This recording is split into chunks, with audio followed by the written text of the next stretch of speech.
The Texas Rangers set the stage for a big transaction. Meanwhile, the Philadelphia Phillies set the stage for the opposite. New York makes several transactions over the past couple of weeks.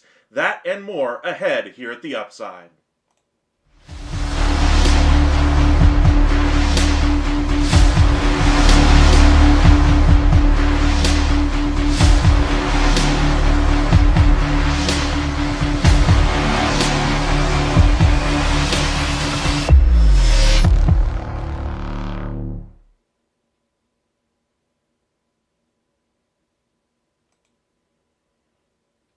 Welcome into MLB Hot Stove Daily here at the Upside Sports Network. My name is Michael. Appreciate you guys joining us once again for a late night check-in on the Hot Stove and see where things are at. We saw a couple of trades today. Jesus Luzardo ultimately does get moved by the Marlins to the Philadelphia Phillies for a return that doesn't exactly inspire confidence in what the Marlins decided to do here. Don't like the trade for either side. If you want to check out our analysis, you can check out our videos that we posted earlier today. First live, we discussed quite a bit about the Luzardo trade. Second trade we saw today was the Nathaniel Lowe trade to the Washington Nationals. The Rangers ultimately get an arm back in return, and most importantly, they set the stage for a bigger transaction to take place. Possibly Corbin Burnes, anybody?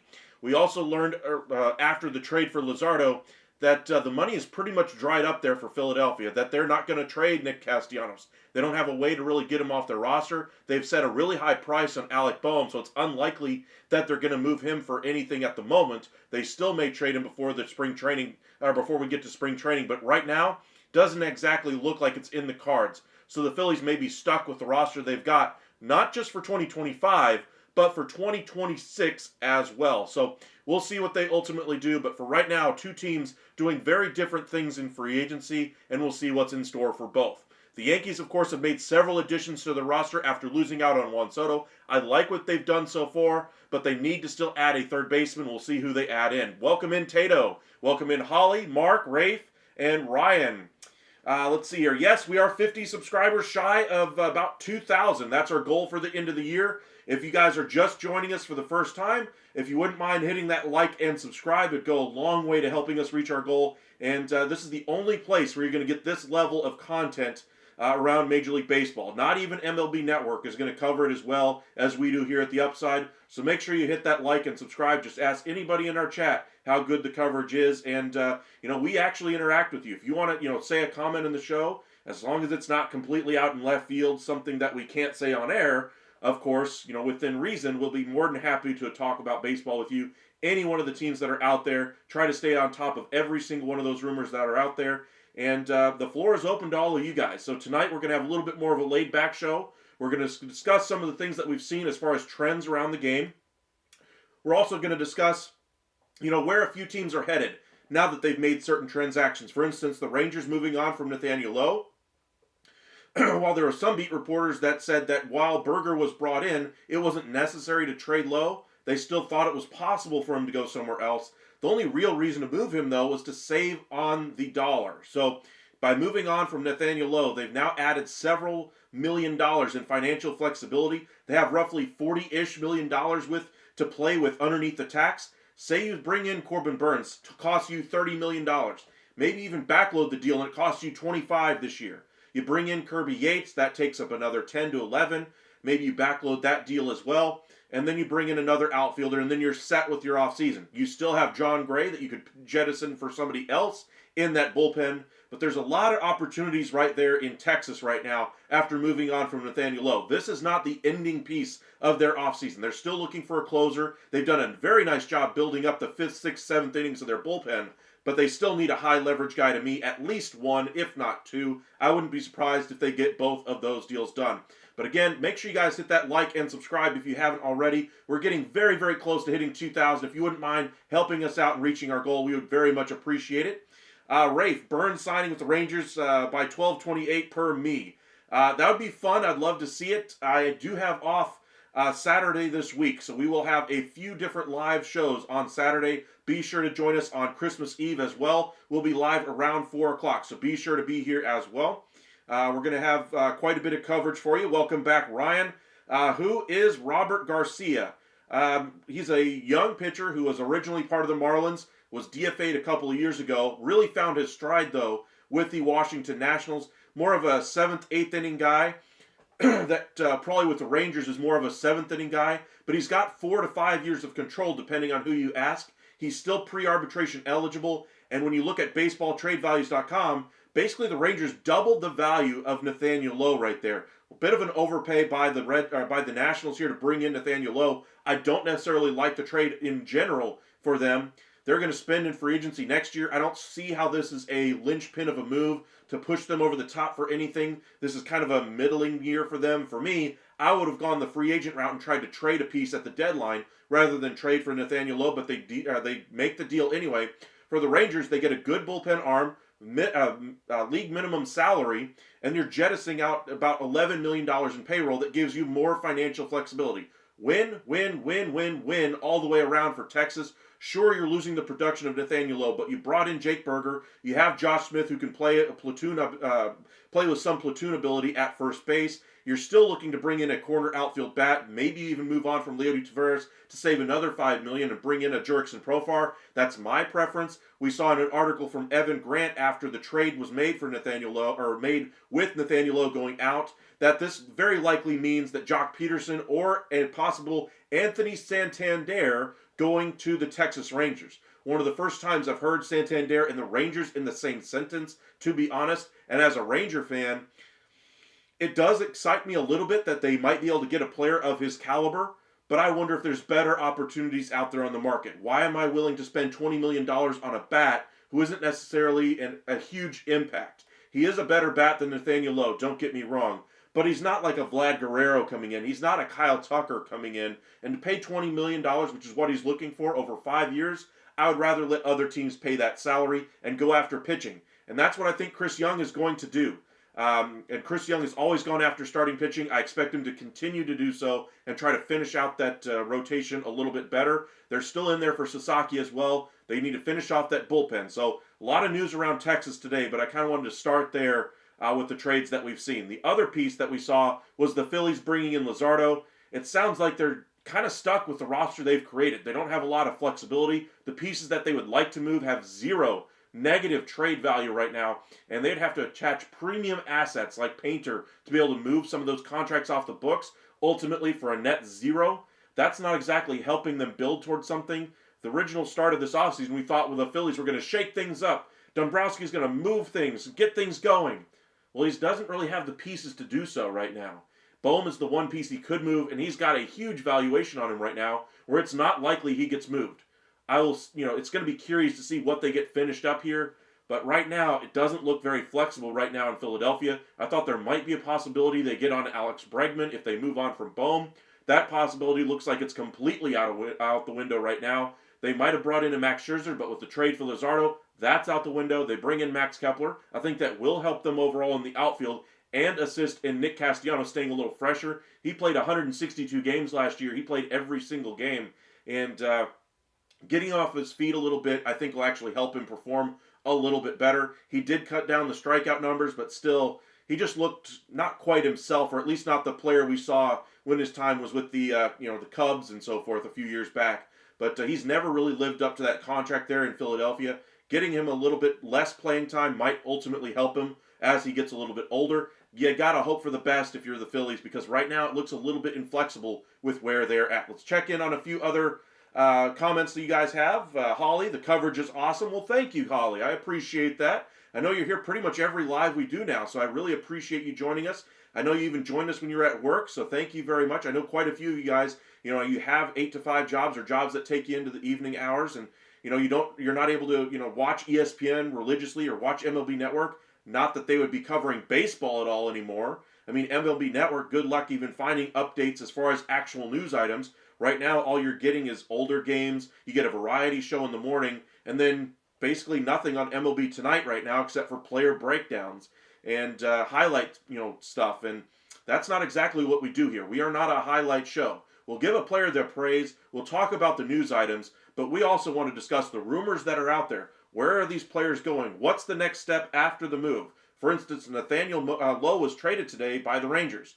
That's not the big story here. The big story is that the Rangers just cleared another $10 to $11 million in payroll, and they're looking to do something big this offseason, whether it be a big offensive piece, which is what some beat reporters believe. I believe it's going to be for pitching, and I'm hoping it's for Corbin Burnes. That would be absolutely phenomenal to see as a Rangers fan. I know they're trying to address that bullpen, both with an 8th inning guy and a 9th inning guy. They've got the money to do so right now, and if they move on from John Gray, that would tell me very clearly they're expecting a big expenditure. Now, they may wait to move on from John Gray to wait until they get a deal done for a guy like Corbin Burnes before they do it. I thought they would do that with Nathaniel Lowe. But when you look at the return for that they got for Lowe, you got to like it. I mean, you save the money. You still have a good platoon there at first base. You're decreasing your ability to win in 25 by not having him in your lineup. Don't get me wrong. But you do assist your bullpen, and you at least increase your ability to have more flexibility to go after options in free agency, to address things at the trade deadline. That's what this trade really did for Texas, and it gave them a good reliever who has some potential to really live up to even higher, loftier ability there.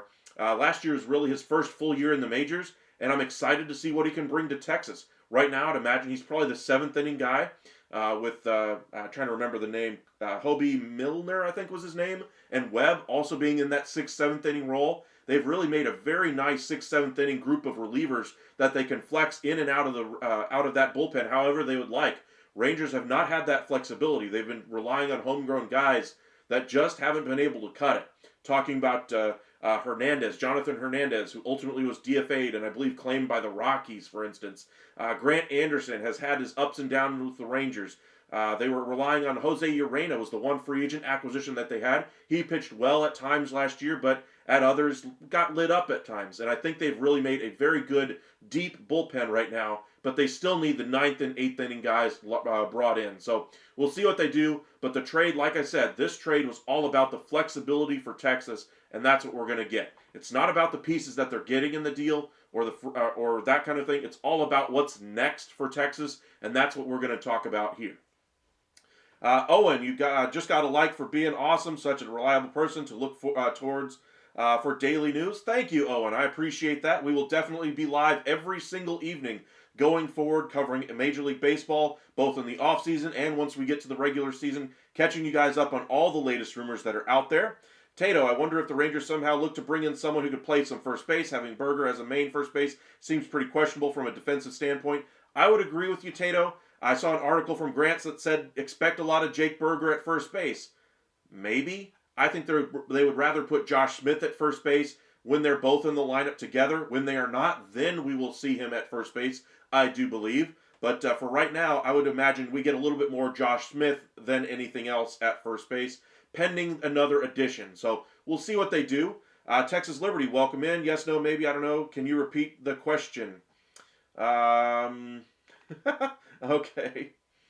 Let's see, trying to catch up on some of these comments here. Good evening, good evening.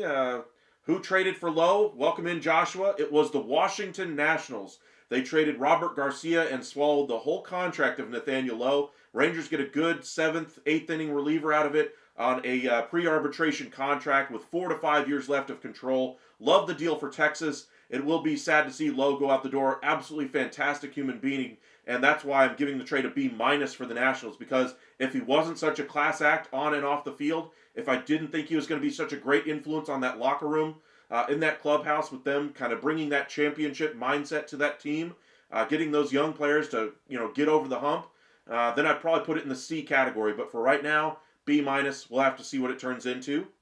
Rafe, I want Tavares gone. Honestly, so do I. His bat just has not played up to what I expected it to be. I was really rooting for the guy. He was one of my favorite prospects at one time, but he just hasn't been able to hit consistently enough. And for a defensive outfielder, the Rangers could do better than pay almost $6 million for him. I was looking at the salary table for him, and it just doesn't make sense for Tavares to be on the roster anymore. I think they can go after another guy in free agency. For instance, even a reunion with Travis Jankowski I would prefer as our 4th outfielder rather than having Tavares. And I'm sure another team is looking for an upgrade defensively in their outfield that could swallow the $6 million that's owed to Tavares, or 5.9 or whatever the number is. But I think the added financial flexibility there would be good for Texas. Not saying it'd be, the perfect move for them, but if they can find somebody to take that contract and have Jankowski come back, I think that's probably the best way to go. Remember, they still have Evan Carter, who figures to enter spring training healthy. You'd think they'd still want to bring in another option as an outfielder if he turns out to get injured once again. Langford, I think, is going to have a great second season, and Garcia should have a bounce-back year after being injured basically since the end of May through the end of the year. Let's see here. Rafe, my fantasy hopes come down to if the Saints backups can torch the Packers defense. I do play a little bit of fantasy football, and let's just say I've been doing very well. Let's see here. Hank, I heard it through the grapevine. Okay. I think somebody's having fun with some music tonight. Rafe, if Gray gets moved in the next 4 to 5 days, I may fall to my knees and cry happy tears knowing Burnes will be coming to Texas. Now, I wouldn't quite do that yet, even if they move Gray. I would wait until he's signed on the dotted line. So I get the reasons for optimism. I get it, Rafe. We're getting all kinds of indications that while the Giants are still the favorite, got to be clear about that, the Giants are still viewed as the favorite. Because he hasn't signed yet and said he wants to wait until after Christmas, this thing could open up to pretty much anybody in the league. And I wouldn't be surprised if Texas ultimately opens up enough money to pounce on a situation like this. We saw this already from Chris Young before with Nathan Eovaldi. Looks like a repeat this year with Corbin Burnes, but we'll have to wait until he gets it done in order to get this one across the finish line. Rafe, Rangers need to give Urena a call. I agree. Getting him back on a 1-year, $3 million deal would be a great get, and then you have Urena and Dunning as your long men out of the bullpen with possibly Cody Bradford and maybe Jack Leiter, depending on how that rotation sorts itself out. They look the same. Freed fan, welcome in. I saw you join us at the very end as we were logging off, so I wanted to say thank you for joining us earlier and joining us once again. I really appreciate you joining us and hitting that like and subscribe. If you guys are new here, got about 65 of you guys in the chat. Make sure you guys hit that like and subscribe. It goes a long way to helping our channel, trying to make this thing grow. We're trying to get to 2,000 subscribers by the end of the year. So if you enjoy the content, want to participate in the chat, let us know where you're coming from, who's your favorite team. Heck, tell us what you think of the Lowe trade from the Rangers to the Nationals. Tell us what you think of the Luzardo trade, what the Yankees have done this offseason, what the Dodgers still have yet to do. But, we really appreciate you guys joining us. Follow us over on X at UpsideSN and on Facebook, Upside Sports Network. Let's see here. Tato, the only reason people are naming Giants as favorites for Burnes is because he's a California guy. That means nothing in free agency most of the time. I'll say yes and no to that, Tato. I think part of the reason why is because they have actually been in there for him. That and the market, the other teams that are in there for him, have kind of moved on to other options. The Red Sox have already pretty much slammed the door shut on that happening by the signing of Sandoval and the trade for Crochet. The Blue Jays, I'm sure, would love to still do it, but they've already opened their pocketbooks up and are starting to discuss things with backup plans, Manaea and Pivetta most namely. But I still think the Giants are the favorites here. We also saw the reports a week ago, literally a week ago Sunday, that he was in San Francisco, took a picture on the Golden Gate Bridge, and said it feels like home. And Logan Webb, the pitcher for the Giants, liked it. It was taken down 20 minutes later. Remains to be seen if he ultimately goes to San Francisco, but I would say right now, I would still give them the slight edge over whatever mystery team might ultimately be trying to get Corbin Burnes. I know there's a lot of Rangers fans with a lot of optimism there. We'll have to see. Gamotatsu, welcome in. Kick-ass streams. Enjoy them every day. Thank you. Really appreciate that. A lot of good compliments coming in tonight. It's a Sunday evening. Wanted to have more of a relaxing stream with you guys and to just kind of break down where the market is at. Hayden, I really want Roki to the Yankees so badly. I think everybody is there, my friend. I think he's going to be a dynamic starting pitcher for years to come. Think of what the impact was for Shohei Ohtani as a two-way player. Now, we're not going to see that same level of impact because Sasaki is not a two-way player. But as far as his abilities on the mound, I would say the impact Ohtani had on the mound when healthy could be very comparable to what we get out of Sasaki. We'll have to see what he does.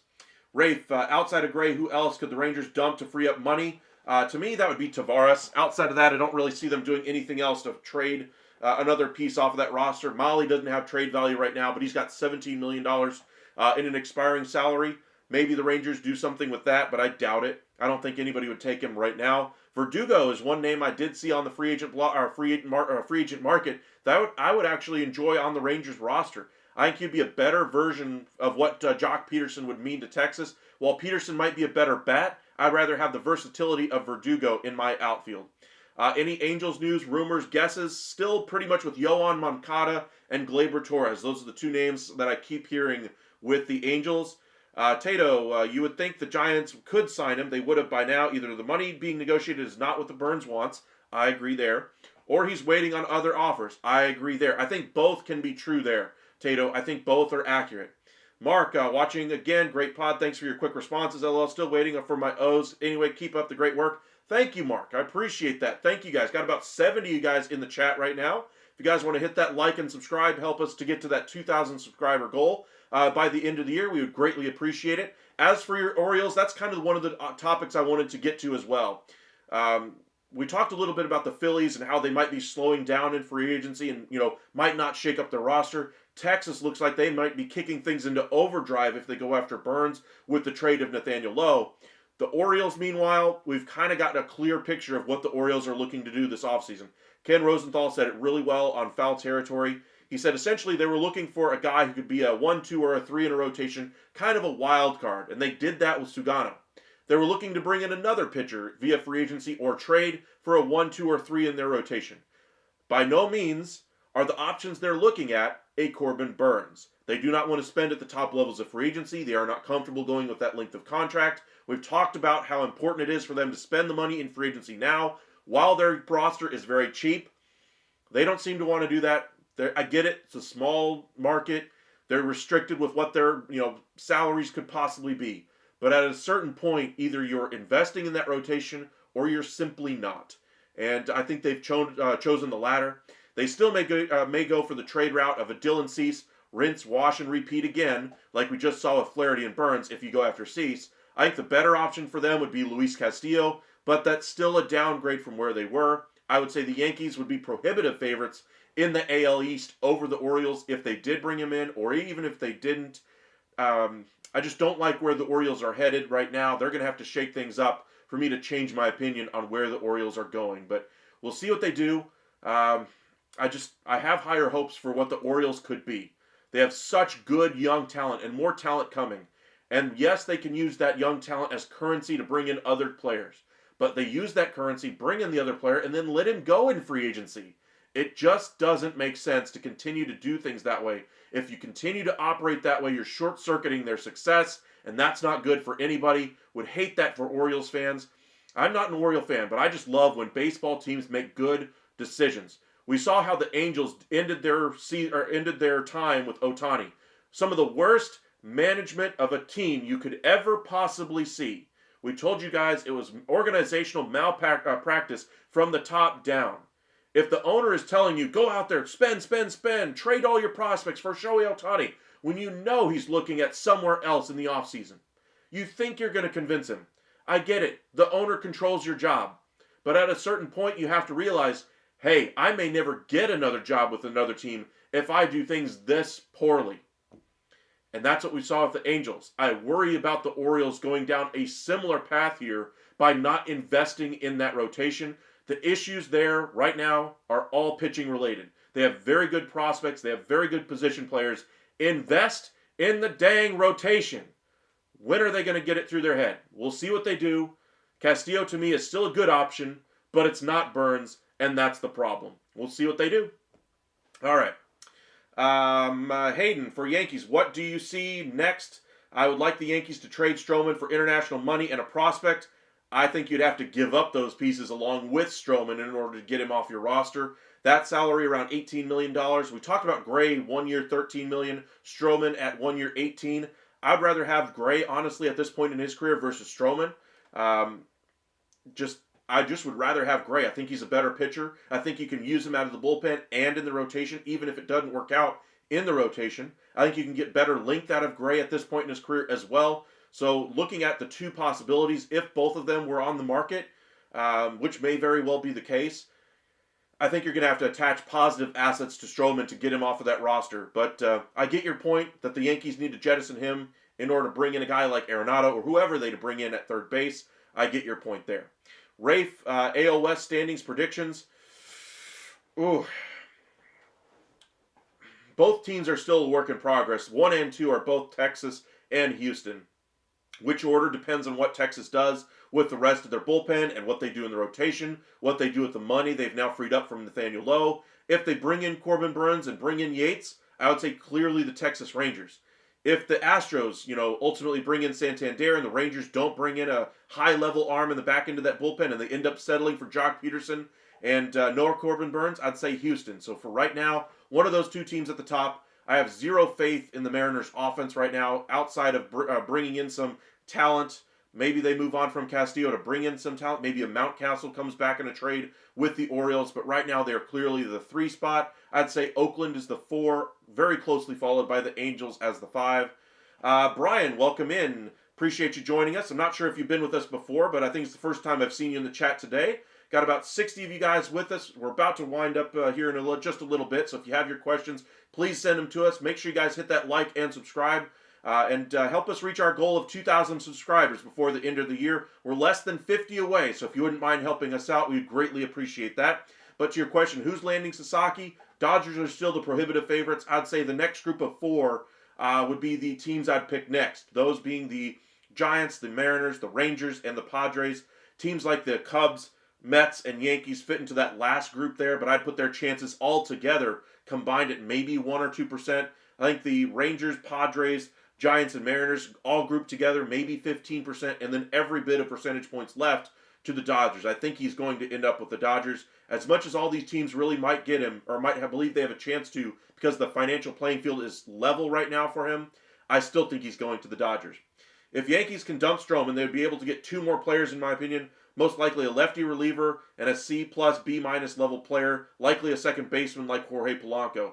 I think if they could even better than that, or if they got rid of Stroman. I think Arenado's a better player than Polanco.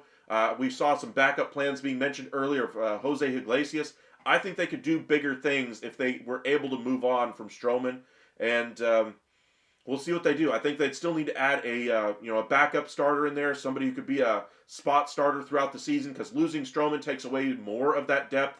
They just gave away Nestor Cortez in the Devin Williams deal. We'll see who they bring in, but they need some more depth there for the Yankees. They'll get it. It's just a matter of who. I think that depth is going to be very similar to the 1 year, $4 million we saw to Griffin Canning.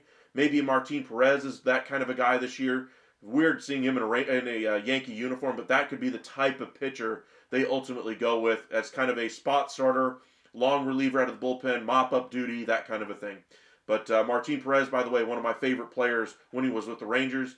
Glad to see he was able to get paid after the one great year that he had with Texas, but it sounds like his career might be winding to a close. Tato, that was all Artie Moreno not trading Ohtani. Absolutely, but it's still on the general manager there. He has the decision whether or not he wants to walk out the door. And ultimately, the owner does sign the paycheck. I get it. But at a certain point, you have to realize, hey, things aren't working here. You're not following my advice as your general manager. You're doing things incorrectly. I'm not going to stick around in a bad situation. I'll sign on as a consultant for the Dodgers and wait for the next GM spot to open up. Granted, there are only, 30 of them? Not everybody gets to be one. There's no promise that you'll ever get to be one again. John Daniels is a great general manager for the Texas Rangers. He hasn't gotten another shot somewhere else.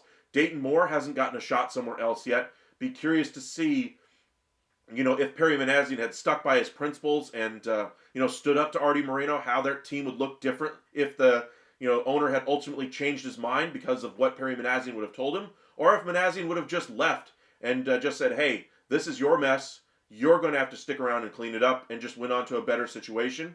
We'll see. Maybe he was given assurances by Moreno that even if he did all this, he would never lose his job as long as he wanted it.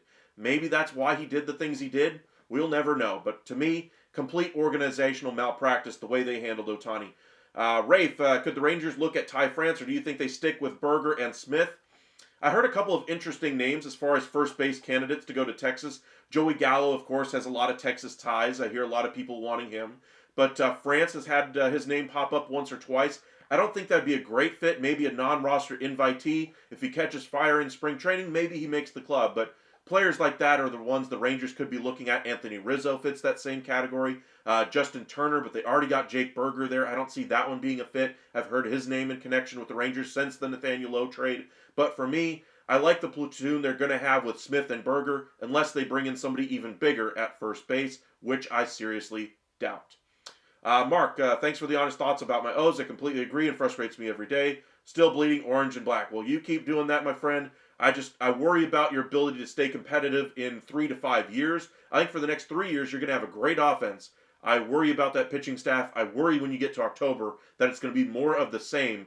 That's my worry there. Lucas, I don't know if you talked about it, but Robert Garcia is awful. I don't know about that. I mean, he pitched to, a 4 ERA, but his numbers, his peripherals look significantly better than that. Some of the greatest numbers, peripheral numbers that we've seen. And we've seen players go for that, or players be traded for that reason this offseason. The trade for Cruz from the Yankees that sent Jose Trevino to the I think it was the Reds anyway. They were relying on his strikeout numbers. I think we're seeing more of that here with Robert Garcia. Only one full season under his belt so far. He pitched in parts of others as well, but he's got 4 or 5 years left of control. Really like the valuation that the Rangers got in return here for Nathaniel Lowe. They saved the money, yes, but they get a 6th, 7th inning option here, and you're getting a guy who has a really high strikeout rate, has been able to limit the home run damage as well. Gotta love that if you're a Rangers fan. And he's also kept the walks down, which is not very common for guys who have high strikeout numbers. Is it as high as Cruz at 14.7, 14.9? No, but he was around 11, I believe 11.7 with a 2.6 walks per 9 rate. I think he's around a 4.5 4.5 strikeout per walk rate, and I think he's going to have a better defensive team behind him this year as well. Rebuilding Nationals, they're in a rebuilding situation for a reason. They have some good relievers there. Rangers took advantage of a situation and got rid of the Lowe contract. We'll see if they bring in some big pieces, but I do like the addition of Robert Garcia. Maybe I could be proven wrong, but I don't think the Rangers are going to use him in an 8th or 9th inning role. I think for what they're going to use him for, he's going to be perfect along with Milner and Webb. They can mix and match those guys for which guy is hot one week and hot the next. They can really use that, but we'll see how he ultimately turns out for Texas. Mark, is Elias mishandling this offseason with chance to spend real money? Yes, period. The ownership group there says they're willing to spend money. They basically given Elias full trust, full faith that he can do the right job and get the correct pieces there. I get it. Elias has gone to the trade route twice now for guys about to hit free agency in Flaherty and Burnes. Both guys look like they're going to leave in free agency. They may even bring back Flaherty after he had a resurgent year with the Tigers and Dodgers this past season. But it's not Corbin Burnes. The guys that are going to have to replace Burnes with are not Cy Young caliber, and that's the difference for me. You had the guy already in your clubhouse. Why were you not willing to spend the $30 million per over 7 years when you made the trade? Why did you make the trade, period, at that point? I get that you wanted to bring in a starting pitcher, but at a certain point, you can't keep trading these prospects over and over and over again, Because at a certain point, those guys that are on the major league roster are going to start making coin, and they're going to go to other teams in free agency, at least a couple of them. Where's the talent going to come from in that minor league system? Oh, wait, it's already gone. You traded it away for 1 year of Corbin Burnes, for 1 year of Flaherty, for 1 year of Dylan Cease, whoever's the next guy after that. I'd like to see them get a long-term solution in their rotation rather than all these stop gaps and hoping something works and clicks on a 1 year basis. I get it. Money is money. They don't have an infinite resource of it. But at a certain point, you have to invest in this team, and they have chosen not to do so yet. Hayden, I wouldn't say the Yankees and Mets are at the bottom for Sasaki. They did have a meeting with him, while the Dodgers haven't had one yet. Honestly, I don't think the order of the meetings really matters. I think it's just when he's available to meet with certain teams, when teams are able to meet with him. Remember, it's all until January 15th. All of these points are moot as to where he might go until he can actually sign on the dotted line. Now, once he gets all of his meetings done, I think there's like 10 or 11 teams that have already scheduled meetings with Roki Sasaki. And, I don't think anything, important is going to come from the order of which the meetings were done. I get your point about the Yankees and Mets. You don't want to see them near the bottom because they've already had their meetings. You'd have to think they'd have to have some type of a leg up, that he's thinking about the possibility of being in their rotation, of what it would look like to play in New York, how that would be convincing to him, whereas a team that he hasn't even visited yet, hasn't even made their pitch, they aren't New York media market, and they're not necessarily as desirable as a place to be competitive long term. But we saw the media issues that he had overseas. New York media is a different animal. LA media is going to be a different animal for him as well. And that's kind of why I still say the Dodgers are the clear favorite for him, because he's got a team already in place that's competed for a World Series and won one recently. You've got two guys that you're just on the won the WBC with in Ohtani and Yamamoto. You're going to be very comfortable with the team that you're going to have around you. Maybe he wants to go somewhere else, a little smaller market, if he doesn't like that pressure of being that guy in LA to come in and help, solidify that rotation in that number 5 spot, in which case these other teams probably have a better chance. But I think it's all about the fit. I think it's all about the presentation you give, but I don't think it has anything to do with anything as far as the order in which they have their meetings. Rafe, I think Sasaki has been doing meetings with a lot of teams. I agree there. We've already heard of at least 3. He's got meetings with, I believe, 11 scheduled total so far. Garcia ended the season better than he started it with. Good. Trending positively there, Rafe. Let's see here. Hayden, Rafe, he has, but not the Phillies and Dodgers and Padres have not either. Again, I'm not really worried about the order in which they meet, but I would agree that meeting early, maybe you get that thing or get something stuck in his mind, I guess is the best way to look at it if you do meet with him early. But like I said, he can't sign anywhere until the 15th of January, so all of this is moot to me. Paranormal, welcome back. Just joining. What's new since the last time you were on earlier? Just wanted to have some fun with you guys and just kind of crystallize where some of these teams are at now. We've seen some activity. We talked about the Phillies. They're not really looking to shake things up like we expected. A little bit disappointing if you're a Phillies fan. You thought maybe you'd be able to bring in Bregman, trade away Bohm, shake things up in that roster. Looks like Kepler and Luzardo are your big moves of this offseason. And then you look at the Texas Rangers going the opposite direction. The trade of Nathaniel Lowe looks like they may be opening up for a range of possibilities, the most exciting of which is Corbin Burnes possibly becoming a Texas Ranger. We talked a little bit about the New York Yankees and the pursuit of Kyle Tucker and Bellinger and Arenado and Bregman over the last couple of days. They've done really well recuperating from their loss of Juan Soto. Really like what they've done. They've still got more work to do. They've got a little bit of money left. They're looking to move on from Stroman. But you'd have to say, losing your second best player on the roster and pivoting to what they've done so far, while they don't necessarily have the greatest lineup in the league, they still have a pretty good pitching staff. They have a better team overall, I believe, and they're still adding to it. So, gotta like how they rebounded anyway from losing Juan Soto to the crosstown rival New York Mets. One thing I wanted to get to as well was the Seattle Mariners. They have a $15 million self-imposed budget. They're going to have to move on from Luis Castillo if they want to bring in more offense, which is their biggest goal this offseason. And until they do, I just don't think they're going to be able to compete in the AL West for the division crown. I honestly don't think they'll win a wild card spot unless they add some offense. And to do so, they're going to have to dismantle their greatest pitching rotation they've ever had by trading Luis Castillo. So just a tough spot for Mariners fans. We don't get too many of them in our chat, but every now and again we'll get one or two. And I just wanted to let you Mariners fans know, when you do watch this video, I feel for your situation. I wish you had more money to spend, but with the limitations you have, you're kind of stuck with where you're at. You hope you can catch lightning in a bottle with another piece coming into the rotation, whoever that might be, and we'll see what happens. But for me, they're the third team right now in the AL West that they're going to have to really shake things up to overtake either the Rangers or the Astros, as far as I'm concerned. Not much is new, Rafe. Correct, exactly right. Nothing too much, Rafe. Seeing a lot of people saying the Rangers signed Jock and put him at first or moved Duran to first. They're going to have flexibility at first base. I think we'll have a bunch of different options there, including Duran, Foscue, Berger, Smith, maybe Jock Peterson, if they do sign him, would be a guy who could play some first base. All of those are options. But I would say Nathaniel Lowe and the stability that he provided Texas will be missed. Of the 649 games, I believe, that he had the ability to play in as a Texas Ranger since he was traded from Tampa Bay, he's played in 618 of those. He's missed roughly 30 games anyway over the course of 4 years.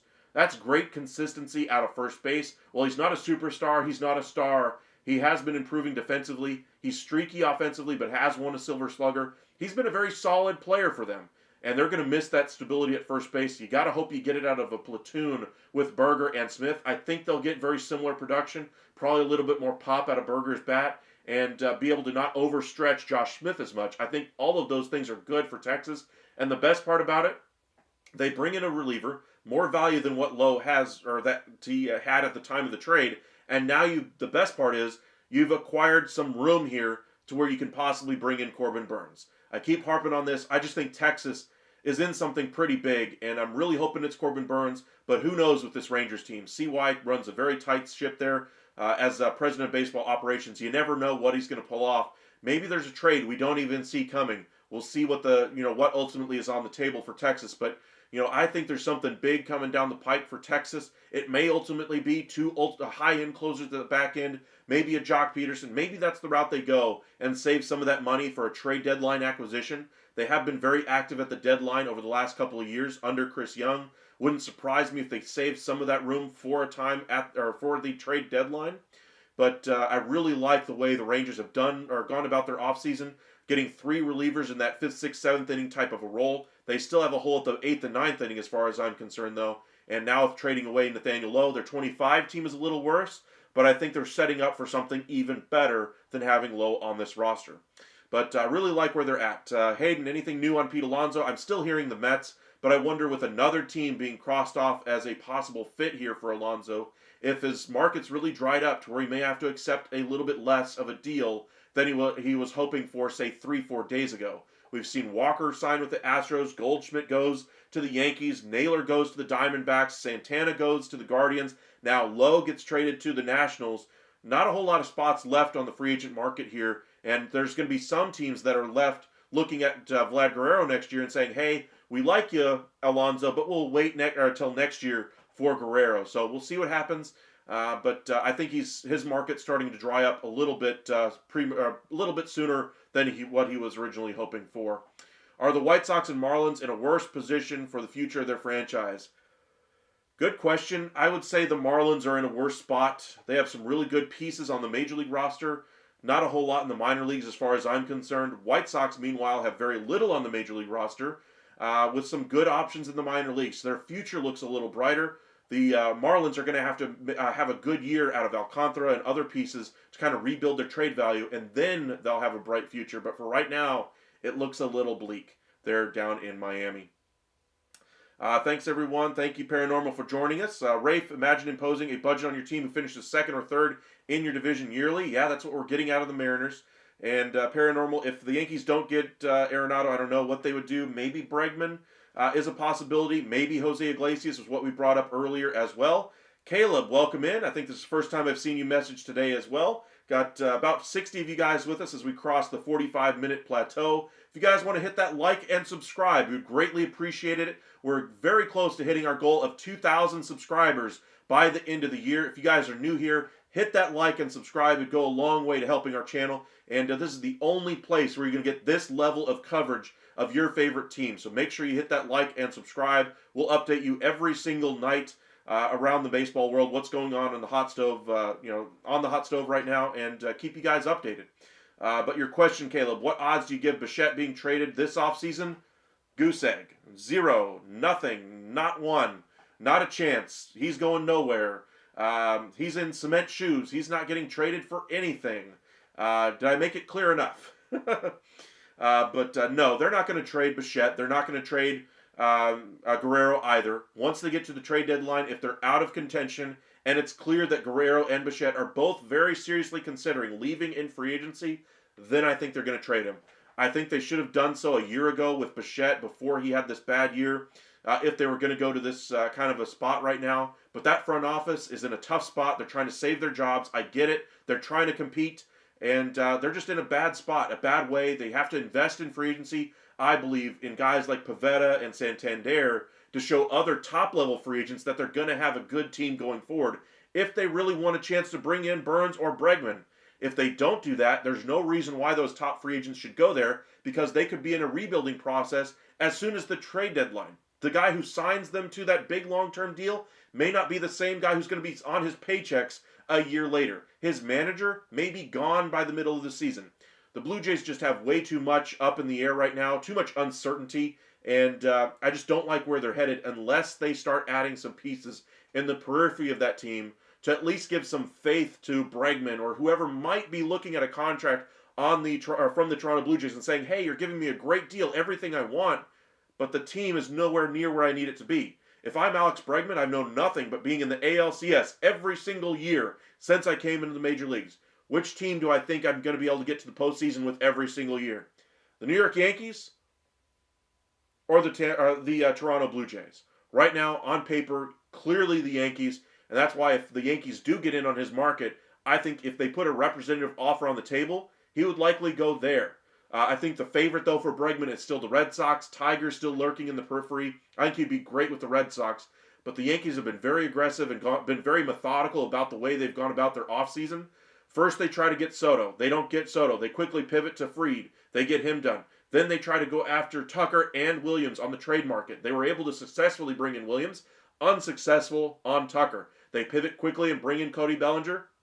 They say they're arguing over money. They say, hey, Cubs, just give us $5 million. We'll live with eating on the money. And then they go out and bring in Alex Bregman. So really like to see where they're at right now. And we'll see, where the Yankees ultimately finish off their offseason at third base, if they bring in Arenado or if they go after Bregman. Thank you guys for subscribing. Freed fan, thank you for subscribing and liking. Thank you for subscribing. Caleb, appreciate that.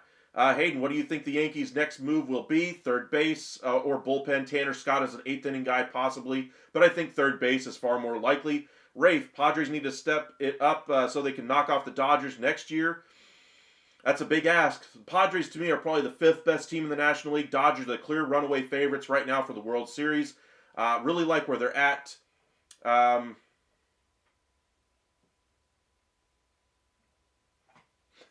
Anyway, sorry, I just saw something pop up on my phone. But appreciate you guys joining us tonight. Just take a couple more comments before we head out for the evening. What would the Rangers have to give to pick up Helsley? I saw a couple of trade ideas. Mitch Brad, one Rangers prospect, and another piece would be the ask, it sounds like, from the Cardinals. But they're saying they're not going to trade him at the moment. D-Rod, welcome in. I think the Yankees are close to the top luxury tax. No payroll room for Bregman. They like keeping payroll room for deadline flexibility. I get that, but they can find ways around that. They're not exactly a poor team. They have the ability to go higher if they want to. I don't like when the Yankees try to claim they're poor, but we'll see what they do. I think there's a lot of opportunities for the Yankees to improve, even without going after Bregman. But I think they need another impact bat. However they go about getting it, remains to be seen. But they need another impact bat. Lucas Corbin, all right. D-Rod, they are the Yankees, and they can trade Stroman, Bregman. Okay. Caleb, thoughts on the D-backs offseason? I like the deal today to sort out first base. That was yesterday with Naylor going there. Really like the deal for the Guardians. I think it's a good deal for the D-backs as well, but it's only 1 year of Naylor. Remains to be seen, if they have a prospect coming up that they have a lot of faith in. I do know they have one guy that they're hoping for pans out there. But Naylor's only got 1 year left. They're trying to compete there. I think the D-backs are just trying to, have a solid first baseman there and try to catch lightning in a bottle like they did a year ago when they made it all the way to the World Series. Let's see here. Still new. Obviously, I love my O's. Who's my team? Rangers. It is the Rangers. Alrighty, got about 65, 66 of you guys in here. Make sure you guys hit that like and subscribe. We're getting very close to hitting 2,000 by the end of the year. That's our goal. If you guys wouldn't mind hitting that like and subscribe, we'll be back live tomorrow night around 8:30, 9 o'clock. So make sure you join us then, and hopefully we get some big news before we get to the Christmas break. Expect some fireworks tomorrow. Hopefully they'll be bigger. But we'll see what happens there. Will the Pirates waste Paul Skeens? I don't think so. I think they got a good nucleus coming forward. It's just a matter of getting better offensively, and they've made some strides with the Horowitz trade they made already, and sending out Luis Ortiz. I still think they could have been a buyer on Nathaniel Lowe. Ultimately, the Nationals win him. Maybe they go in free agency and try to bring in a guy like Anthony Rizzo or a Justin Turner. Somebody of that ilk. Speaks a lot to what they had before in Carlos Santana. Somebody like that for first base. But we'll see what they do. Thank you guys for joining us.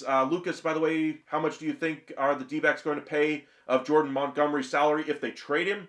Honestly, I think they'd have to pay down at least half of that salary. I think he's making $20 million. So I'd picture at least 10 to 15 of that deal if they were to move on from Jordan Montgomery. His name has been brought up, but I don't think he's going to be moved at the moment. We've talked a little bit earlier in the last live we did about a Stroman for Montgomery swap.